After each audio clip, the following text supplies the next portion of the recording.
자신의 형들을 만나는 장면을 다루고 있습니다. 우리가 잘 알고 있는 요셉의 이야기죠. 아버지 야곱의 사랑을 독차지한 요셉이 형들의 시기를 받게 되고, 또 그가 꾼 그 꿈 사건으로 형들의 분노는 극에 달해 결국 동생 요셉을 미디안 상인들에게 팔아버렸습니다. 그렇게 요셉은 애국까지 가게 되어 보디발의 집에서 종으로 살게 됩니다. 지난주에도 살펴본 것처럼 요셉은 하나님과의 함께 하심을 경험하며 매 순간 성공을 이루는 삶을 살게 됩니다. 그렇게 요셉은 애국의 총리 자리까지 오르게 되죠. 그가 형들에게 버림받은 시점으로부터 약 20년의 세월이 지났습니다. 가나안 땅에 살던 형들은 7년의 흉년으로 더 이상 곡식을 구할 수 없게 되자 아버지 야곱의 명령을 따라 애국으로 곡식을 사러 오게 됩니다. 드디어 요셉과 형제들이 조우를 하게 된 것입니다. 그런데 20년 전 헤어질 때와는 그 지위가 완전히 바뀌어버렸습니다. 버림받았던 동생 요셉은 이제 애국의 총리가 되었고, 또 형들은 먹을 양식을 구하기 위해 애국을 찾아온 신세가 된 것입니다. 20년 전 요셉이 꾸었던 꿈, 형들의 곡식단이 자신의 곡식단에 절을 하는 그 꿈이 이제 현실이 된 것입니다. 이 모든 것이 하나님의 은혜죠. 하나님의 은혜로 요셉이 애굽에서 성공적인 삶을 살게 되고, 또 그 가족들이 그 혜택을 보게 된 것입니다. 그리고 이러한 일련의 과정은 지난주에도 우리가 함께 나눴던 것처럼 하나님께서 아브라함에게 약속하신 그 약속의 내용을 성취해가는 과정이라 할 수 있습니다. 즉 하나님께서 아브라함의 자손들을 바다의 모래와 같이 또 하늘의 별과 같이 많게 하셔서 그들을 하나님의 백성으로 삼으시고 그들에게 복을 주신다는 그 하나님의 약속을 이루어가는 과정 속에 바로 오늘 이 요셉의 이야기가 담겨져 있는 것이죠. 그런데 우리는 이 본문의 내용을 조금 더 구체적으로 살펴봄으로써 이 하나님의 은혜라고 하는 요셉의 이야기가 우리가 생각하는 것보다 훨씬 더 크고 또 깊은 의미를 가지고 있다는 것을 우리는 발견할 수가 있습니다. 그 특별한 은혜의 모습을 찾기 위해서는 오늘 본문이 각 사람, 그 각 인물들의 심리 상태를 어떻게 묘사하는지를 살펴보는 것이 필요한데요. 그 심리 상태라 함은 다름이 아니라 요셉의 형들이 저질렀던 죄와 관련이 있는 것입니다. 그 죄는 바로 요셉 동생을 상인에게 팔아넘긴 것이죠. 이 사건은 앞서 언급한 것처럼 20년 전의 사건이었습니다. 20년의 시간이 지났음에도 이 사건은 죄가 되어 여전히 각 인물들에게 영향을 주게 됩니다. 여러분, 기독교에서는 인간의 죄를 설명할 때 그 죄의 결과로 타락한 인류의 상태를 비참함으로 표현을 합니다. 여러분들도 아마 비참하다는 말이 어떤 의미인지 알고 있고, 또 스스로에게 비참하다는 생각이 들 정도의 어려운 상황을 맞은 적도 있을 겁니다. 그래서 내가 정말 비참한 상황에 있다라고 그렇게 표현도 하죠. 특별히 우리의 신앙의 기초가 되는 그 웨스터민스터 소유리 문답에서도 이 비참함의 상태를 말할 때 우리가 죄의 진노와 저주 아래 있고 살면서 모든 비참함은 면할 수 없다라고 표현합니다. 이 말 그대로입니다. 우리는 살면서 그 죄와 그 죄의 진노와 저주 아래서 받게 될 그 비참함을 우리는 그 누구도 피할 수 없는 것입니다. 그리고 오늘 본문에 나타난 인물들은 20년 전에 그 죄로 인해 비참함을 여전히 겪고 있었습니다. 오늘 저는 요셉, 그리고 요셉의 형들, 그리고 야곱, 이 세 부류의 사람들로 나누어서 그들이 겪고 있는 비참함이 무엇인지를 여러분들과 한번 나누려고 합니다. 첫 번째는 요셉입니다. 애굽의 총리가 된 요셉은 남부러울 것이 없는 위치에 사람이 되었죠. 그가 20년간 걸어온 길을 본다면 정말 그의 삶 가운데 많은 우여곡절이 있었습니다. 그럼에도 그는 하나님을 신뢰하면서 수많은 위기를 극복해왔고 또 하나님의 함께 하심을 경험하며 이 자리까지 오게 되었죠. 분명 그는 하나님을 믿는 신실한 사람이었습니다. 그리고 결국은 왜 하나님께서 자신의 삶을 이렇게 인도하셨는지를 깨닫고 고백하게 되죠. 자신들의 가족들을 기근으로부터 보호하기 위해 하나님께서 이렇게 자신의 삶을 인도하셨다라는 것을 바로 알게 된 것입니다. 하지만 그가 하나님과 함께 하는 삶을 살았다고 해서 그에게 죄의 영향력, 죄의 비참함이 없었던 것은 아닙니다. 늘 하나님과 동행한다는 것이 죄로부터의 자유를 보장해 주는 것은 아니죠. 심지어 요셉은 형들이 지은 그 죄의 직접적인 피해자였습니다. 죄의 피해자인 요셉에게 있었던 그 죄의 영향력, 죄의 비참함은 바로 무엇일까요? 그것은 바로 잘못된 분노였습니다. 자신을 종으로 팔아버린 형들에 대한 분노가 바로 요셉에게 있었던 것입니다. 지금까지 요셉의 이야기에는 요셉이 형들에 대한 분노를 가지고 복수심을 불태우며 살았다라는 내용은 나타나지 않습니다. 하지만 상식적으로 생각을 해보면 함께 잘 살고 있던 내 형제들이 아무리 동생이 미워도 그 동생을 아버지 몰래 다른 나라에 종으로 팔아버리는 것이 가능한 일일까요? 그런데 그 비상식적인 일의 피해자가 되었다면, 만약 여러분들이 그런 상황이었다면 여러분은 하나님을 믿는 사람으로서 어떤 마음을 가지고 주어진 삶을 살아가겠습니까? 그래, 예수님은 7번 중에 70번이라도 용서하라고 하셨으니 나는 형들을 용서하고 기쁨으로 종살이하며 살겠어. 난 앞으로 훌륭한 노예가 될 거야. 여러분, 그렇게 할 수 있을까요? 그렇게 할 수 있는 사람은 아무도 없습니다. 아마 우리는 평생 형들에 대한 원망과 분노의 마음, 그리고 사랑하는 아버지와 자신의 동생인 베냐민을 볼 수 없다는 그 괴로움에 사무쳐서 살았을 것입니다. 그것이 당연한 것이죠. 요셉이라고 특별할 건 없습니다. 그가 20년 동안 형들에 대한 원망의 마음을 가지고 살았다는 것을 여러분, 우리가 어떻게 알 수가 있을까요? 오늘 본문 19절에서 20절은 요셉이 형들에게 제안을 하는 내용입니다. 이런 것이죠. 내가 당신들의 신분을 믿을 수 없으니 당신들의 말대로 가나안에 있는 당신들의 막내 동생을 데리고 오십시오 라는 겁니다. 요셉은 자신의 동생 베냐민이 너무너무 보고 싶었을 것입니다. 그래서 형제들 중 한 사람만 옥에 가둬두고 나머지는 가서 동생을 데려오라 라고 했던 것이죠. 그런데 이 말에 형제들은 괴로워하고 첫째 형인 르우벤이 형제들에게 이렇게 말합니다. 22절입니다. 내가 그 아이를 해치지 말라고 하지 않았느냐? 그런데도 너희는 내 말을 듣지 않았다. 그 아이에게 한 일 때문에 우리가 이렇게 지금 벌을 받고 있는 것이다. 형제들은 애굽의 총리인 요셉이 당연히 자신들의 언어를 알아듣지 못할 것이라 생각하고 자기들끼리 대화를 한 것입니다.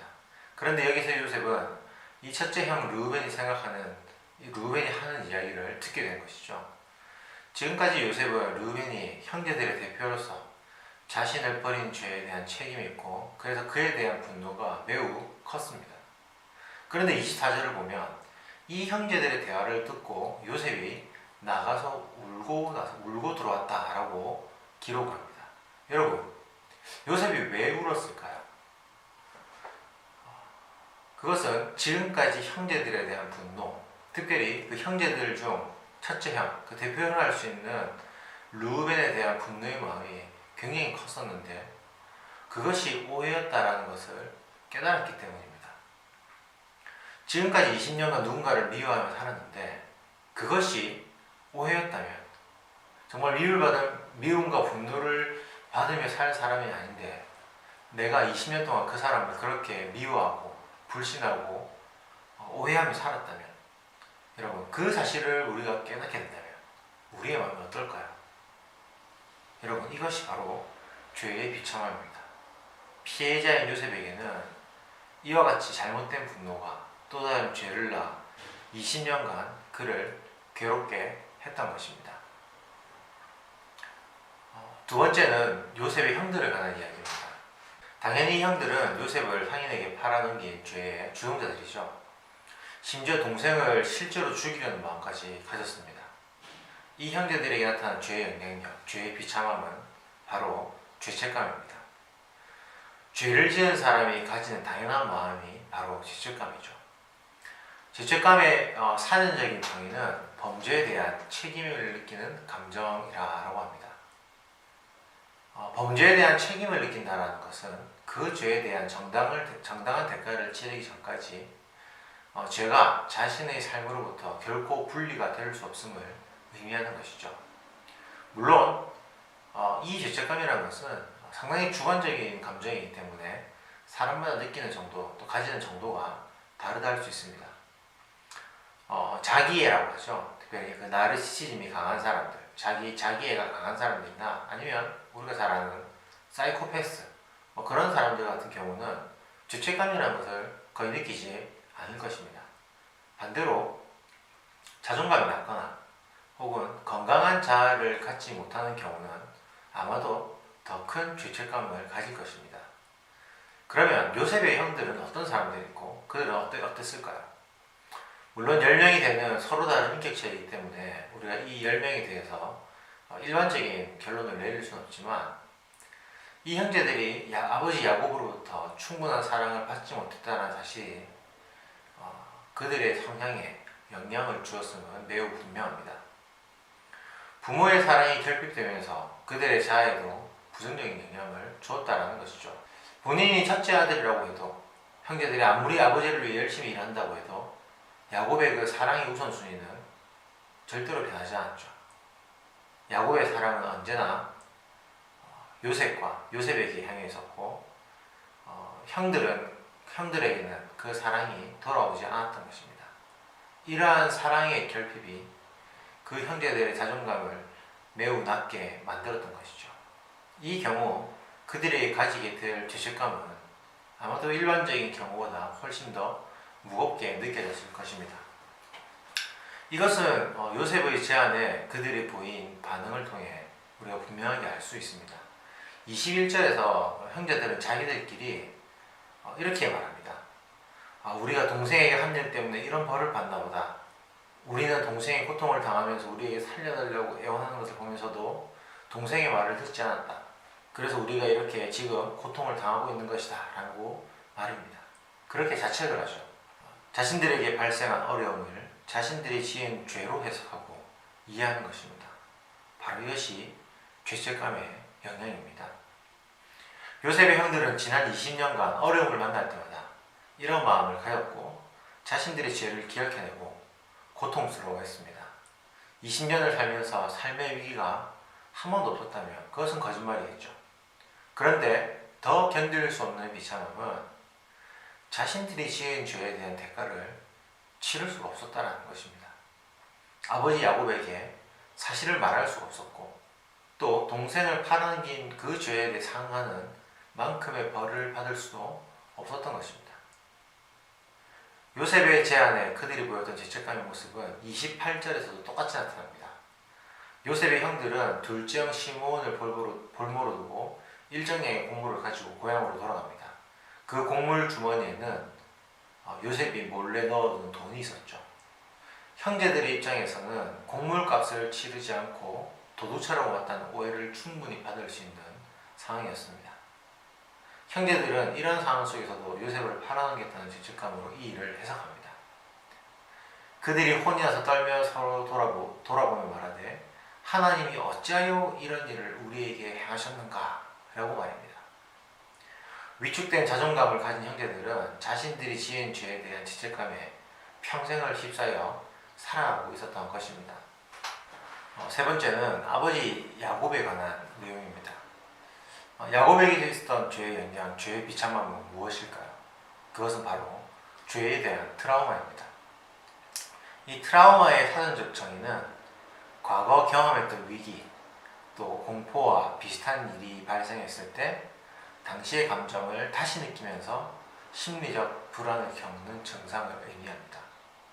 트라우마의 대표적인 예는 어떤 사고로 인한 정신적인 충격 때문에 사고 당시와 비슷한 상황이 되었을 때 불안해지거나 심각한 감정적 동요를 겪는 것일 겁니다. 야곱에게 트라우마를 남길 만한 일은 바로 요셉의 죽음이었습니다. 실제로 요셉은 죽지 않았지만 형제들의 거짓말로 인해 야곱은 자신이 사랑하는 아들이 짐승에 의해 찢겨지는 비참한 죽음을 맞이했다고 믿고 살아왔습니다. 사실 야곱도 충분한 사랑을 경험하지 못했기에 아들은 죽음은 또 다른 애착을 낳게 되는데 그것은 바로 막내 아들 베냐민에 대한 집착이었습니다. 집안에 복식이 없어 형제들을 애굽으로 보낼 때 야곱은 왜 막내 아들 베냐민을 보내지 않았을까요? 바로 아들 베냐민을 향한 아버지 야곱의 집착 때문이었습니다. 그것은 요셉을 잃은 아버지가 막내 아들을 지켜야 한다라는 또 하나의 트라우마였죠.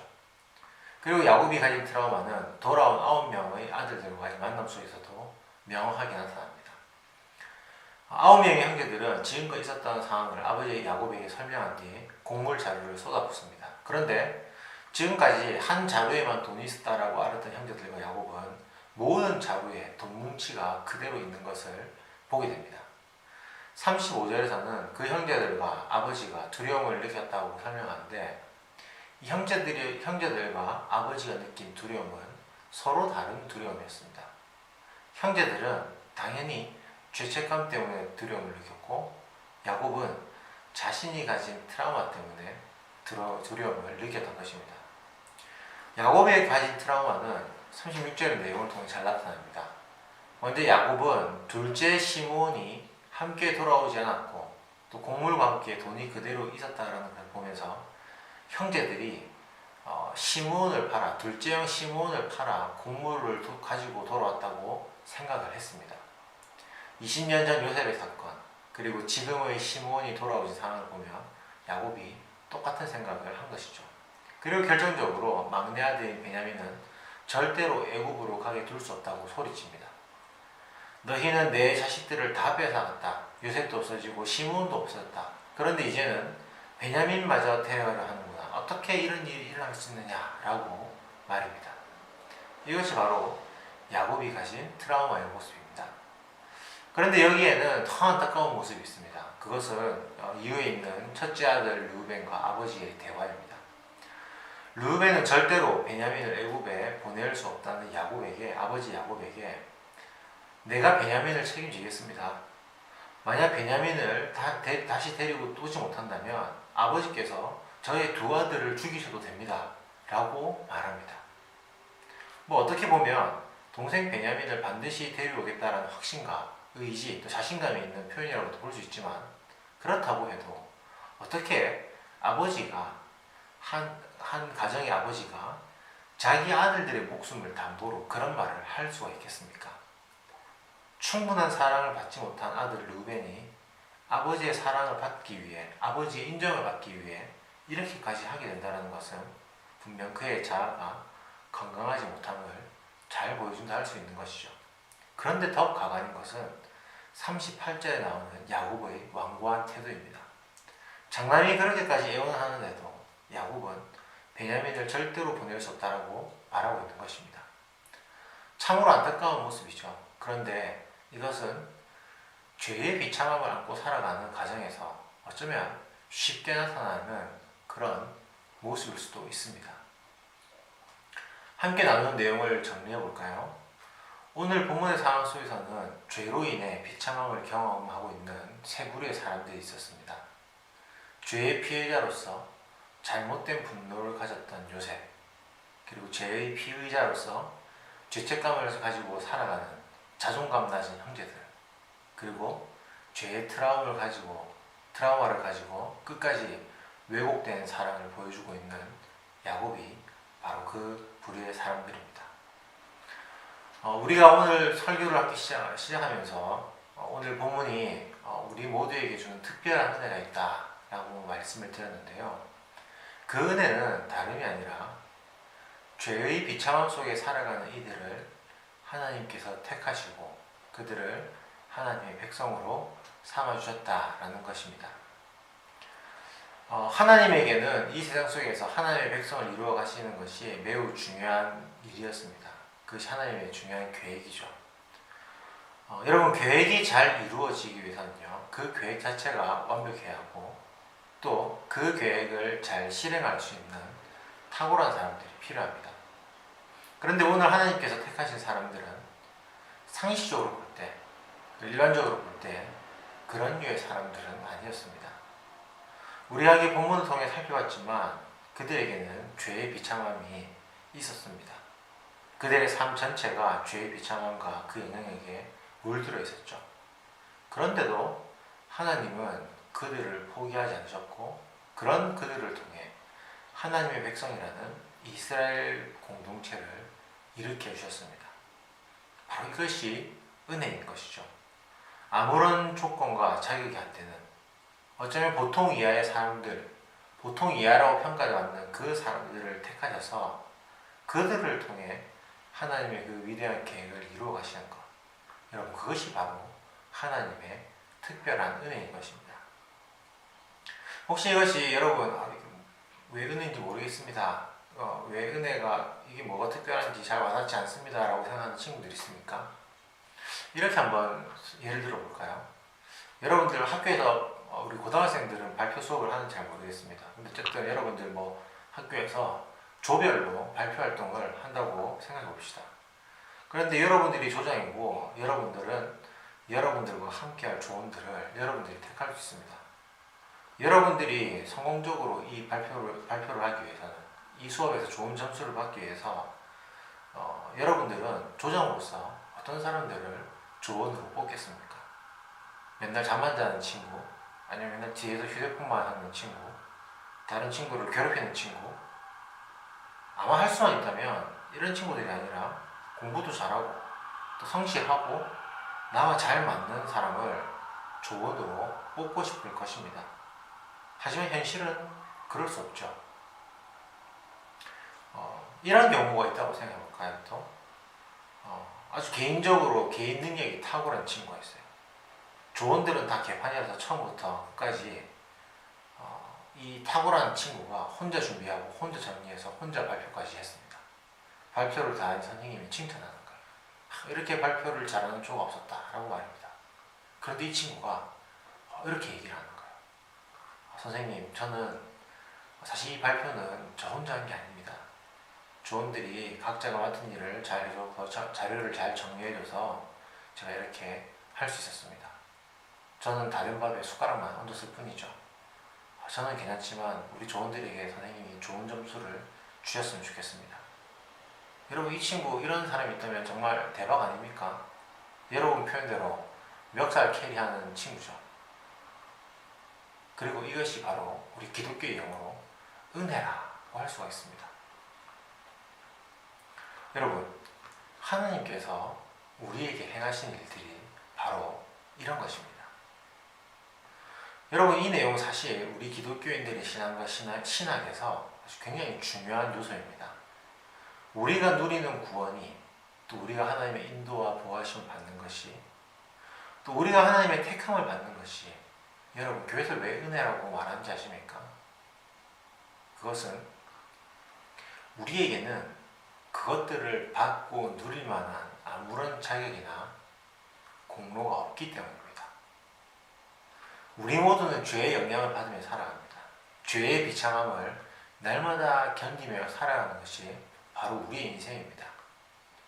여러분도 살아가면서 이런 죄의 비참함의 결과들을 겪고 살아가고 있지 않습니까? 요셉처럼 우리는 죄로 인해 그 분노를 잘못된 세상에 쏟아내기도 합니다. 또 요셉의 형들처럼 죄책감에 눌려 무슨 일만 있으면 자책하고 괴로워할 수가 있죠. 또 아니면 야곱처럼 죄의 트라우마를 왜곡된 사랑이나 집착, 아니면 중독, 그런 현상으로 우리의 삶에 나타나기도 합니다. 우리 모두는 그 이상도 그 이하도 아닌 그 죄의 비참함을 날마다 경험하며 살아가고 있는 것입니다. 그런데 감사하게도 하나님은 그런 우리를 택하신 거예요. 그런 우리를 택하셔서 우리를 사랑해 주시고 우리를 회복시켜 주시는 겁니다. 여러분, 하나님이 그렇게 하시는 데에는 다른 조건이나 자격이 있지 않습니다. 여기에는 오직 하나님의 사랑과 긍휼이 있을 뿐이죠. 그렇기 때문에 우리는 아무런 자격이 없이, 아무런 조건이 없이 하나님 택함을 받게 되었고, 그 결과로 우리는 그 죄의 비참함으로부터 자유로울 수 있는 충분한 여지, 그리고 자유로울 수 있는 상태가 된 것입니다.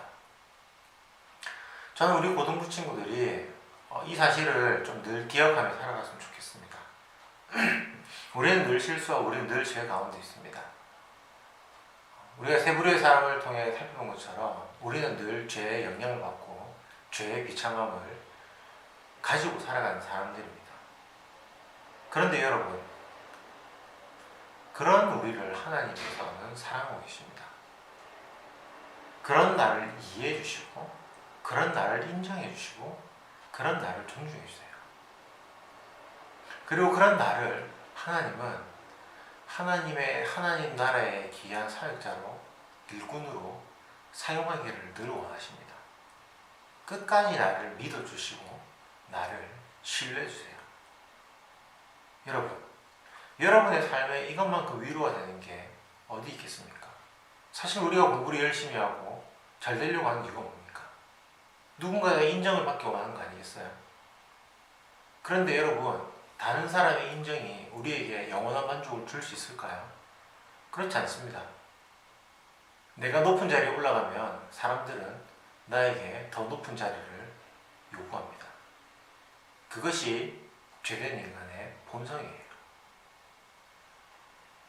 그런데 하나님께서는 그런 우리를 정말 완벽하게 사랑해 주시고 인정해 주시고 이해해 주신다니, 이것만큼 우리에게 큰 위로와 소망이 되는 말이 어디 있겠습니까?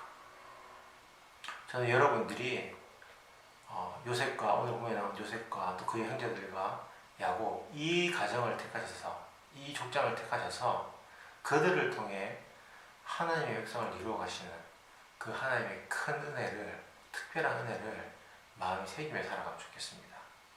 그리고 그 은혜가 야곱과 요셉과 그의 형제들에게만 해당되는 것이 아니라 오늘 나에게도 해당된다는 사실을 기억하면서 여러분들이 살아가면 좋겠어요. 여러분들이 힘들고 여러분들이 어려움을 겪을 때, 이 세상에서 아무도 나를 인정해 주지 않고 이해해 주지 못한다고 생각할 때, 나 홀로 남겨져 있다고 느껴질 때, 여러분, 그때도 하나님은 우리와 함께 하신다는 사실을 여러분들이 기억하며 살았으면 좋겠습니다. 또 그것이 여러분들 마음에, 여러분들의 신앙에, 여러분의 삶에 위로가 되면 좋겠습니다. 이 사실을 늘 기억하며 매일매일 삶 가운데서 하나님 주시는 그 특별한 은혜, 위로를 누리며 살아가는 우리 친구들 될 수 있기를 주님의 이름으로 축복합니다. 자, 친구들 건강하겠습니다. 이번 9월 이벤트를 하고 있죠. 다름이 아니라 여러분들이 우리 고등부 설교 함께 나눈 말씀을 여러분들이 잘 요약해서 인증샷을 보내주시면 9월 말에 여러분들께 특별한 선물을 함께 좀 드리도록 하겠습니다. 그리고 코로나 때문에 계속 우리가 아직까지 못 모이고 있는 상황인데요. 여러분들 9월 큐티챗 안 사신 분이 있다면 빨리 사시면 좋겠어요. 여러분들이 이번 이 어려움의 시기를 여러분 신앙을 훈련하고 여러분들의 신앙을 세워나가는 좀 은혜의 시간으로 삼기를 좀 원합니다. 여러분 스스로 말씀을 보고 말씀 묵상하면서 그 가운데 하나님을 찾을 수 있어야 해요. 그게 우리에게 너무너무 필요한 시점입니다. 그래서 여러분들 아직까지 큐티처 구매 못한 친구들이 있다면 기독교 서점을 방문하셔도 좋고, 아니면 인터넷으로 여러분들 한 권 구매하십시오. 구매하셔서 같이 우리가 계속해서 큐티하고 또 말씀 묵상하고 그렇게 하면 좋겠습니다. 그럼 또 우리 다음 시간에 만나도록 하겠습니다.